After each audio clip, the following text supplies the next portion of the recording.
I don't usually talk about this. Honestly, I wish I could forget it.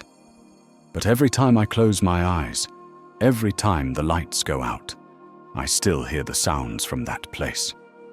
I stayed in a boys' hostel once, and what I experienced there still makes me wonder if some buildings can hold on to the things we can't see, or maybe shouldn't see. I was 19, starting a new semester away from home. Campus housing was full, so they assigned me to one of the older hostels. It was a relic from another era. Faded brick walls, long echoing hallways, windows that whistled when the wind hit just right. The air inside was always damp and heavy, like dust and mildew clinging to your lungs. I shared a room with another guy, but he was hardly ever around. He had his own circle of friends in a different dorm and spent most nights with them. At first I didn't mind. I thought, privacy, peace, space to myself. But I didn't realize how much I'd miss having someone around until the nights got colder. That's when I started talking more with her. She was in one of my classes.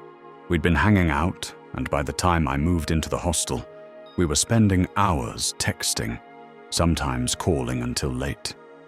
She had this way of making me forget the silence of the room, of laughing at things that would have felt stupid to anyone else. I wouldn't call her my girlfriend, not then. But I wanted her to be. She was the only part of those nights that felt normal, until the noises started.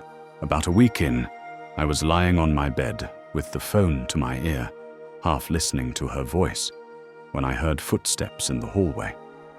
Not unusual, except these were slow, dragging. They stopped right outside my door. I went quiet. She asked if I was still there.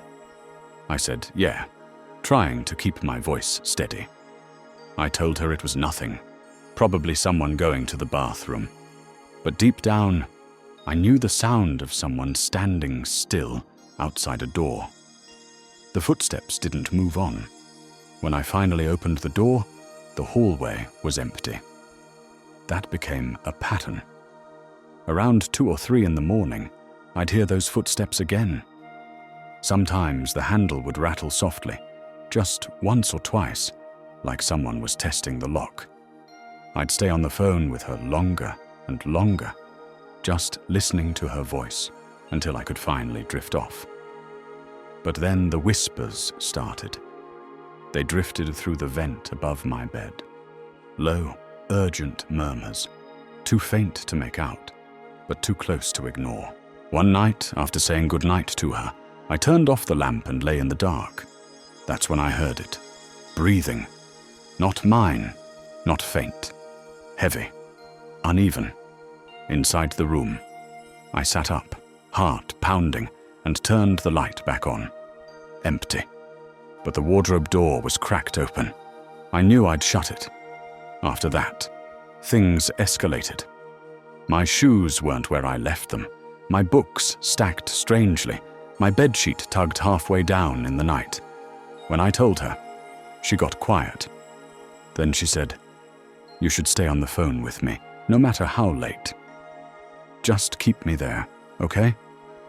It helped for a while. Hearing her voice was like a tether, pulling me back to something real. But the hostel didn't care about real. One evening, my roommate actually came back early and saw me sitting at my desk with all the lights on. I looked bad, tired, shaken. He asked if something was wrong. I told him. The footsteps, the whispers, the breathing. He went pale. Then he said, "You've heard it too, haven't you? The scratching in the walls?" I felt sick, because yes, I had. That's when he told me the story. Years ago, a boy had killed himself in our room, in the closet. The hostel never told new students, but the story never really went away. Guys who stayed there always left. Some swore they saw someone standing in the hall. Others said they heard crying in the vents. That night, I told her the whole story. She begged me to change rooms, even offered to talk to someone on campus for me. I promised her I would, but I never got the chance. It happened on a stormy night, rain hammering the windows, wind screaming through the cracks. Around midnight, the power went out. The hostel sank into darkness, broken only by flashes of lightning through the hallway windows. I lay awake, clutching my phone, but the signal had already cut out. No voice on the other end this time. That's when I heard it. Knocking. From inside the closet. Slow, deliberate. The breathing followed. Deep, ragged, inhuman. The handle shook violently. And then, my blanket was yanked. Hard, as if invisible hands were trying to drag me off the bed. I screamed, bolted for the door, and stumbled into the hall. Other guys were already peeking out of their rooms, wide-eyed. They'd heard it too, and then, from inside my room, came a scream. A deep, guttural sound that rattled the walls. It wasn't human. The next day, the staff brushed it off. Storm noises. Pipes. Imagination. That's all they said. But I had faint bruises on my arm where something had grabbed me. My roommate didn't even try to stay. He moved out during the day, leaving half his stuff behind. I stayed a little longer, but I never slept properly again. I'd leave the lights on, keep headphones in, clutch my phone in my hand like it was the only thing keeping me safe. She'd still stay up with me sometimes, whispering until dawn, telling me stories, distracting me. Her voice was the only thing that kept me from falling apart. But no matter how much I tried to hold on to her comfort, I couldn't escape the truth. Once you hear the whispers, once you feel that thing tug at you, it never really leaves. Even now, sometimes late at night, I still hear the breathing. Not here, not in this room, but close enough. So if you ever find yourself in an old boys' hostel and someone warns you about the noises, don't laugh it off, don't ignore the whispers, because once they find you, they don't stop. I used to think moving in together was the best decision I ever made. At 22, broke and in love, sharing an apartment with Anna felt like the beginning of a real life together. It wasn't fancy, just a one-bedroom on the top floor of an old building. But it was ours. We spent the first night eating takeout on the floor, laughing between kisses. She leaned her head on my shoulder and whispered, "This is it. Our place." And I promised her, with every ounce of sincerity in me, I'll always keep you safe. For a while, I kept that promise. Cooking together, late-night movies, lazy mornings where she'd curl up against me. Every touch, every smile felt like a dream I didn't want to wake from. But dreams never last forever. The noises started small. Knocks in the hallway when no one was there. Footsteps above us, even though we lived on the top floor. Sometimes at night, the apartment door creaked open with a long groan. I'd rush out, heart pounding, but nothing was there. Only cold air seeping in from the hallway. Anna joked about it, but I saw the way she squeezed my hand tighter in the dark. One evening, as we cooked dinner, she kissed me softly and asked, "You'd tell me if you felt it too, right?" I asked. "Felt what?" Her smile faded. Like, we're not alone here. From that night on, I noticed the way her eyes lingered on the corners of the room when she thought I wasn't looking. Some nights I woke to find Anna standing at the window, staring down at the empty street below. When I called her name, she turned slowly, her eyes glassy, her voice low, as if she'd been listening to something I couldn't hear. Other nights, I dreamt of a figure crouched beside our bed, whispering into Anna's ear, and I'd wake to her trembling in my arms, insisting someone had touched her hair. The worst was the night I heard whispering in the room, while she slept soundly beside me. Two voices, urgent, angry, filling the darkness. My body was frozen, my chest tight. Then, just as suddenly, silence. I told myself it was stress, that love could push the fear away. And for a while, it did. Until the storm, that night, the wind howled, the lights went out, and we lit a single candle. We huddled together under a blanket, kissing in the flickering glow, trying to pretend we were safe. Then the bedroom door slammed shut by itself. The candle blew out, and in the dark, I heard Anna's voice, but not from beside me. It came from across the room. "Why did you let me die?" I reached out. She was still there, clinging to my arm, her body shaking.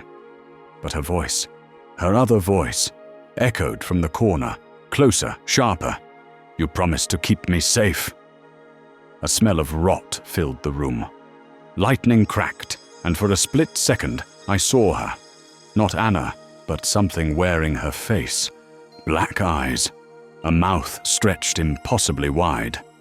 I pulled Anna tight against me, whispering that I loved her, swearing I wouldn't let anything happen. The thing laughed, a sound that scraped like metal, before the storm passed and the light returned. When dawn broke, the corner was empty, but the damage had been done. We never spoke of that night.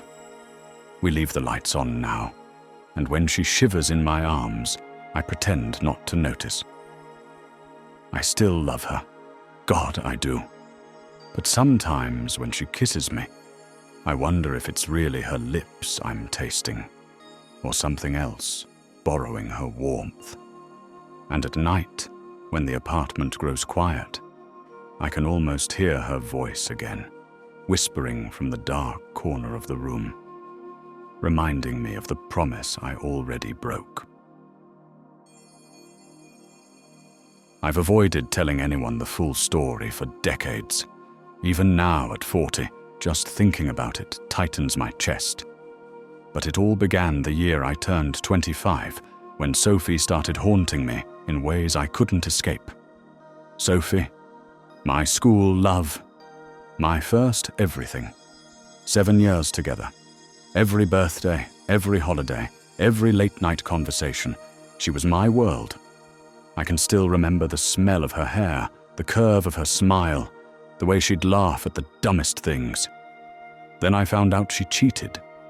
7 years of love, shattered in an instant. I tried to move on, but nothing could fill the emptiness she left behind. And that's when she started appearing in my dreams. At first it was subtle, a flash of her face, a faint scent of jasmine, her laugh echoing in the corners of my mind. But soon, it became much worse. I began to feel her presence at night. Bed sheets rumpled, as if someone had lain beside me. Faint touches on my arm. Breezes that moved through the room for no reason. At first, I thought it was grief or stress. I tried therapy, meditation, even sleep aids. Nothing worked. Sophie was relentless. Then she started appearing outside the dreams, shadows in reflections, fleeting silhouettes in windows, the faint smell of jasmine when no one else was near. Objects in my apartment moved slightly. My mind was breaking, but I refused to leave. By the time I was 25, I was already a shell of myself. Friends stopped calling. I stopped answering. And the nightmares, they never ended. The worst nights were storms, rain pounding against the windows, wind rattling the frame, candlelight flickering across the walls, creating impossible shadows. I would wake, convinced someone was standing in the corner, watching me, and she would speak. "I missed you," the whisper echoed. Not her voice, but a thin, cold version of it, sharper and twisted. I tried to tell her to leave, tried to convince myself she wasn't real, but the words wouldn't come. My body froze, and when I blinked, she was closer. always closer. I began to see objects moving on their own, lights flickering, doors creaking. Every reflective surface became a portal. Mirrors, windows, even the dark screen of my TV. I started avoiding them all. One night, during a particularly violent storm, I awoke to a cold draft brushing my face. My bedroom door was closed. I hadn't left it open. Shadows stretched unnaturally along the walls. And then I saw her. Not Sophie as I remembered, but a dark, featureless silhouette, hair falling over where her face should be. Her presence pressed down on me like a weight. Why did you leave me? I couldn't speak. I couldn't move. My lungs refused to work. I ran, barefoot, into the storm. Hours later, I returned. Everything was as I left it, except the smell of jasmine lingered. She had been there. I knew it. Years passed. I moved apartments, dated other women, built a career. I thought I had escaped, but I never did.